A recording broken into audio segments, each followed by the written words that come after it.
শুভ সন্ধ্যা। আমি তাণ্ডব নিয়ে বলতে গেলে এক লাইনে বলতে হয় অসম্ভব ভালো মেকিং এর একটা সিনেমা। আমার মনে হয়েছে, আমি রাফিকে বলেছিও, রাফি তোর লাইফের বেস্ট সিনেমা এটা।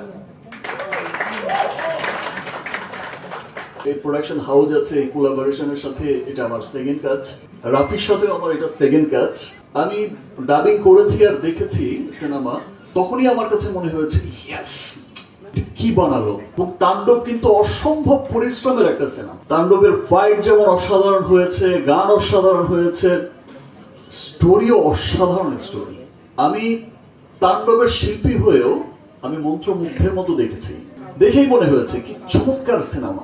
তাণ্ডবের entire team, director Raihan Rafi, script writer Adnan, সামনে বসা আমাদের ডিওপি তাহসিন, এবং এই যে আমার টিমও এখানে বসায়, যে কস্টিউম, এই চমৎকার চমৎকার কস্টিউম করেছে সান, আমার মেকআপ তারেক।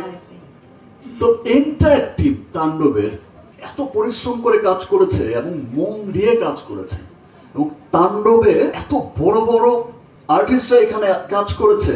আমার নিজেরই মাঝে মাঝে আমি কি ঠিক করছি, রাফি ঠিক আছে তো আমার, কার কথা বলবো তাণ্ডবে। আফজাল ভাই, এই যে আমার সামনে রাকায়াত ভাই বসে আছে, মুকিত ভাই বসে আছে, লাবলু ভাই বসে আছে, সুব্রত দা, আর আমার পাশে যিনি বসা জয়া, জয়ার তুলনা তো জয়া নিজেই, কি অসাধারণ অ্যাক্টিং করেছে।